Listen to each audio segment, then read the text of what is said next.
我们只是下了深刻的印象。 welcome back rocket, स्वागत है आपका स्वीट कॉम्बैट के अगले पार्ट में। अगर आप हमारे चैनल पर नए हैं और अगर आपने पुराने एपिसोड्स नहीं देखे हैं तो दोस्तों पहले उन एपिसोड्स को देखिए, तभी आपको ये अच्छी सी स्टोरी समझ में आएगी। तो इस एपिसोड की शुरुआत में बयूनो के होटल को दिखाते हैं। उसकी माँ कहती है कि कल जो लड़की मिंगटैन के साथ यहाँ आई थी वो तुम्हें बहुत पसंद है ना। मम्मी आपको कैसे पता चला? माँ तुम बहुत ही स्वीट हो।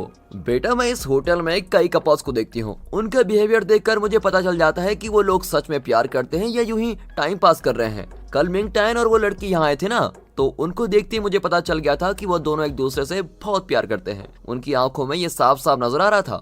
लेकिन बयूनो कहता है कि मम्मी ऐसा कुछ भी नहीं है, फेंग्यू मिंगटैन को बिल्कुल भी पसंद नहीं करती क्योंकि वो तो किसी से ठीक से बात भी नहीं करता। लेकिन मेरी और फेंग्यू की जोड़ी खूब रहेगी ना, है ना माँ? हम दोनों तो एकदम मेड फॉर ईच अदर बने हैं। अरे सुन बेटा, दिन में सपने देखना छोड़ ले और काम पे जा, ये कहकर उसकी माँ चली जाती है। अब अगले शॉट में मिंगटैन को दिखाते हैं जो टूर्नामेंट के बारे में डिटेल्स देखने लगता है। वो देखता है कि इस रिंग के अंदर फाइट करना होता है और इसमें किसी भी तरह के पंचेस अलाउड नहीं है। अब ये सब देखकर वो जरा डर जाता है। तब मिया और जाओमी आकर कहती हैं कि तुम घबराओ मत, वैसे तो तुम बहुत तेज भागते हो, इसलिए तुम्हारा वो स्टैमिना यूज करके तुम अपोनेंट को लगातार डोज कर सकते हो और जब वो थक जाएगा तो तुम उस पर अटैक करना शुरू कर देना और हम तुम्हें इस बारे में ट्रेनिंग भी देंगे, तुम टेंशन मत लो। और अब इस तरह ट्रिक्स बताने के बाद उन दोनों में फाइटिंग शुरू हो जाती है। एक कहती है मैं मिंगटैन को ट्रेन करूंगी और दूसरी कहती है नहीं नहीं मैं ही मिंगटैन को ट्रेन करूंगी। लेकिन मिंगटैन इस तरह के ट्रिक्स यूज करके नहीं जीतना चाहता, वो एकदम प्रॉपर बॉक्सिंग करना चाहता है जो एकदम फेयर हो। अब दिखाते हैं तो मिंगटैन के भाई और बहन कराटे क्लास में होते हैं। छोटू बहुत ही अच्छी तरह से ट्रेन हो रहा होता है। उसका मास्टर कहता है तुम तो बहुत ही टैलेंटेड हो। वो कहता है कि मैं भी अपने भाई की तरह ज़ेंगजी स्पोर्ट्स कॉलेज को ही ज्वाइन करूंगा और यही मेरा लक्ष्य है। और ये कहकर वो वापस प्रैक्टिस करने लगता है। तभी एक लड़का आकर छोटू से कहता है कि उस कॉलेज में ज्वाइन करना कोई मामूली बात नहीं है। वहाँ मुझे एडमिशन दिलवाने के लिए तो मेरे पापा ने अभी से मेरे लिए एक पर्सनल ट्रेनर अरेंज किया है। तुम्हारे पास तो ट्रेनर भी नहीं है, फिर तुम ज़ेंगजी कॉलेज कैसे जा सकते हो? अब छोटू कहता है कि मैं तो उस कॉलेज की बॉक्सिंग क्वीन को भी जानता हूँ, वो मुझे जरूर ट्रेन करेगी। क्या तुम ज़ेंगजी कॉलेज की क्वीन यानी फेंग्यू को जानते हो? झूठ मत बोलो। इतने में उसकी बहन कहती है कि फेंग्यू तो हमारे घर में भी आई थी, वो हमारे साथ मिलकर खेली भी थी, समझे? लेकिन वो लड़का इन पर विश्वास ही नहीं करता और कहता है कि तुमने तो एक बार यूं भी कहा था कि तुम्हारे पेरेंट्स फॉरेन में हैं, लेकिन सच तो यह है कि वो दोनों मर गए हैं। तुम दोनों हर बात पे झूठ बोलते हो तो ये बात भी झूठी होगी। तो छोटू कहता है क्या तुमने मुझे झूठा कहा? और ये कहकर छोटू उससे खूब लड़ने लगता है। तब मास्टर आकर उनको रोकता है तो वे मास्टर को सारी बातें बताते हैं। फिर मास्टर छोटू से कहता है कि अगर तुम खुद प्रैक्टिस करके बड़े कराटे चैंपियन बन जाओगे तो तुम्हें फेंग्यू का नाम यूज नहीं करना पड़ेगा। छोटू कहता है नहीं सर, मैं सच में फेंग्यू को जानता हूँ। और ये कहकर वो गुस्से में बाहर भाग जाता है। अब अगले शॉट में जियाओ फेंग को दिखाते हैं जो सुनहाओ को मूवी के लिए बुलाती है, लेकिन सुनहाओ कहता है कि मुझे जरूरी काम है और मैं जा रहा हूँ। दोस्तों अब एक नई कैरेक्टर आती है जिसका नाम टिम है और उसको सुनहाओ पर क्रश होता है। दोस्तों आप लोग याद कर लीजिए कि किसको किस पर क्रश है, वरना बहुत ही कंफ्यूजन हो जाएगी। यहाँ मिंगटैन और उसके फ्रेंड्स खाना खा रहे होते हैं। तभी फेंग्यू वहाँ पर आती है। सब पूछते हैं कि तुम तो कभी हमारे साथ खाना ही नहीं खाती थी और आज अचानक यहाँ कैसे आ गई? तो फेंग्यू कहती है कि मुझे भी प्रिंसिपल ने मिंगटैन को ट्रेन करने को कहा है। फिर वो बैठकर खाने लगती है और मिंगटैन से कहती है कि तुम ये वाले फूड्स खाया करो क्योंकि इनमें ज्यादा प्रोटीन होता है। और ये सुनकर मिया को बहुत ही जलन होती है कि ये उसको सिखा रही है। वो कहती है कि मिंगटैन को ये सब बिल्कुल भी पसंद नहीं है और वो शर्मा रहा है तुम्हारी बातों को सुनकर। और तभी बयूनो अपना मुंह खोल देता है और कहता है कि ये कब से शर्माने लगा, कल ही तो ये दोनों मेरे होटल में नूडल्स खाने आए थे। अब ये सुनकर तो मिया और जाओमी को करंट वाला शॉक लगता है। यार तुम मुझे छोड़कर नूडल्स खाने चले गए? मिया को कुछ ज्यादा ही शॉक लग जाता है। मिंगटैन सोचता है कि यार कोई इस बयूनो के मुंह पर ताला लगाओ, ये तो सब कुछ बता रहा है। फिर मिंगटैन कहता है कि नहीं नहीं हम दोनों अलग अलग गए थे लेकिन वहां पर बाय चांस मिल गए। लेकिन बयूनो का मुंह उसके कंट्रोल में नहीं होता और वो फिर से कहता है कि तुमने तो कहा था कि फेंग्यू तुम्हें किसी चीज की ट्रीट देने आई है। और ये सुनकर मिया का चेहरा तो देखिए दोस्तों कैसा हो गया है। एन वक्त पर मिंगटैन को छोटू के कराटे मास्टर का कॉल आता है और वो छोटू के बारे में सब कुछ कहता है। फिर मिंगटैन तुरंत वहां से भाग जाता है। अब वो घर पर छोटू को ढूंढता है लेकिन वो कहीं पर नहीं मिलता। फिर वो उन सारी जगहों पर ढूंढता है जहाँ छोटू नॉर्मली जाता था। आखिर में वो ग्राउंड में जाकर भी उसको तलाशता है लेकिन उसका कहीं पता नहीं चलता। अब मिंगटैन बहुत ही घबरा जाता है कि मेरा भाई गया कहाँ। वहाँ दिखाते हैं तो फेंग्यू कॉलेज खत्म करके घर जाने के लिए निकल रही होती है कि तभी छोटू आ जाता है। अब फेंग्यू नहीं जानती कि मिंगटैन इसको ढूंढ रहा है, इसलिए वो पूछती है कि क्या तुम अपने भाई को ढूंढ रहे हो? वो कहते हैं नहीं नहीं मैं तो आपसे मिलने आया हूँ। अच्छा मुझसे मिलने आए हैं, तो ठीक है बताइए आपको क्या चाहिए। और इस तरह वो बड़े प्यार से पूछती है। छोटू कराटे क्लास की सारी बातें उसको बताता है और कहता है कि कोई मान ही नहीं रहा कि आप मेरी फ्रेंड है। क्या आप मेरे साथ आकर उनको बता सकती हैं कि मैं झूठ नहीं बोल रहा था। और अब फेंग यू कराटे क्लास पहुंच जाती है और कहता है कि छोटू सच में मेरा फ्रेंड है। फिर वो मास्टर से कहती है कि छोटू से गलती हो गई, प्लीज उसे माफ कर दीजिए। फिर वो छोटू से कहते हैं कि तुम मास्टर से माफी मांगो। अब वो भी माफी मांगने लगता है। तभी उसकी बहन कहती है कि उस लड़के ने छोटू को तो झूठा भी कहा था। अब फेंग यू उस बच्चे के पास जाकर कहती है कि अब तो तुमको बिलीव हो गया ना बेटा कि छोटू सच कह रहा था। और फिर वो बच्चा एकदम क्यूटली सर हिलाता है, हाँ ठीक है। अब फेंग यू उसको समझाती है कि अगर कोई तुमको झूठा कहे तो तुमको कैसा लगेगा। बिल्कुल वैसा ही छोटू को भी हर्ट हुआ था। ये सुनकर वो लड़का छोटू से माफी मांगता है और दोनों हाथ मिलाकर फिर से दोस्ती कर लेते हैं।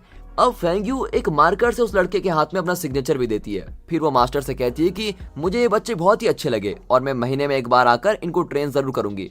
मास्टर भी हाँ कर देते हैं और बच्चों को तो डबल खुशी हो जाती है। इतने में मिंग टैन वहां जाता है और ये सब देखकर बहुत ही खुश होता है।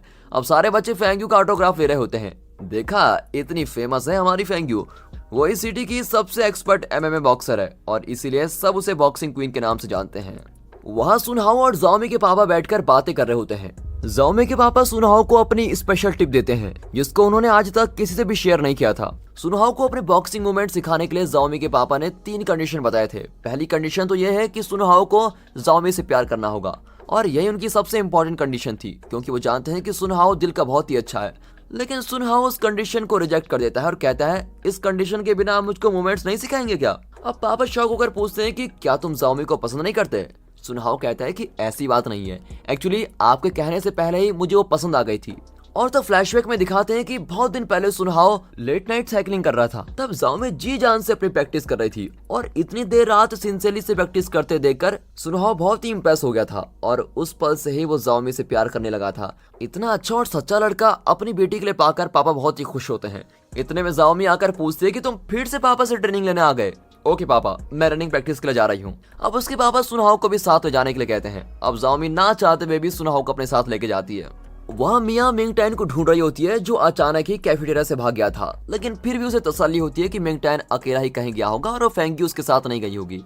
अब उसी वक्त फेंग यू और मिंग टैन उसके भाई बहन के साथ घर जा रहे होते हैं। तब वहाँ एक नया हॉट डॉग शॉप खुली होती है जहाँ 100 हॉट डॉग फ्री में दे रहे होते हैं, लेकिन उसके लिए आपको एक गेम खेलकर जीतना होगा। और ये अनाउंसमेंट सुनकर दोनों बच्चे वहाँ भाग जाते हैं क्योंकि हॉट डॉग्स उनका बहुत ही फेवरेट होता है।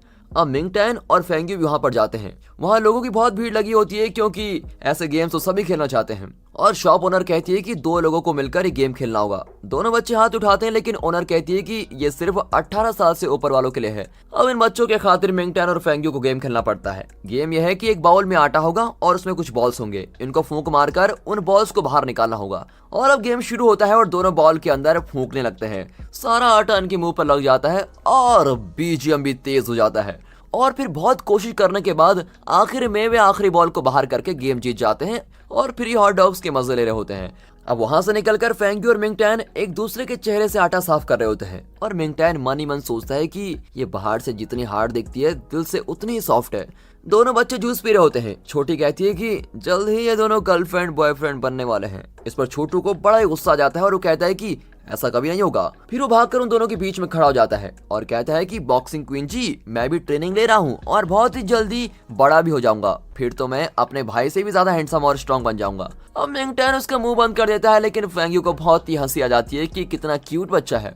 अगले शॉट में सुनहाओ और जाओमी रनिंग प्रैक्टिस कर रहे होते हैं। इनका टारगेट है इस पहाड़ के ऊपर तक जाकर वापस लौटना। सुनहाओ भागने में बहुत ही चैंपियन होता है और जाओमी को पीछे छोड़ ही देता है, लेकिन वो भी हार नहीं मानती और उससे आगे जाती रहती है। अब आखिर दोनों पहाड़ के ऊपर पहुंच जाते हैं। सुनहाओ जाओमी को पानी देता है और वो पूरी बोतल खत्म कर देती है। जाओमी पूछती है कि क्या तुम पापा के साथ डेथ स्ट्राइक वाला मूवमेंट सीख रहे हो। हाँ, सीखने की कोशिश तो कर रहा हूँ। तुम अपने पापा से क्यों नहीं पूछती। अरे पूछा तो था लेकिन उन्होंने मुझे सिखाने से इनकार कर दिया क्योंकि मुझे गुस्सा बहुत आता है और पापा सोचते हैं कि अगर मुझे डेथ स्ट्राइक सिखा दिया तो मैं मैच के दौरान अपने अपोनेंट पर उसको यूज करूंगी और उसकी मौत भी हो सकती है और इसीलिए वो मुझको नहीं सिखा रहे हैं। लेकिन तुम भी गुस्से वाले हो इसलिए तुम्हें भी पापा नहीं सिखाएंगे। अब इस पर सुनहाओ कहता है कि तुम्हारे पापा मुझको सिखाने के लिए राजी हो गए हैं और ये सुनकर जाओमी को तो और भी गुस्सा आता है। अब सुनहाओ कहता है कि चलो नीचे चलते हैं। जाओमी कहती है कि अभी अभी तो ऊपर आए और तुम कह रहे हो नीचे चलो, क्या तुम कभी थकते नहीं।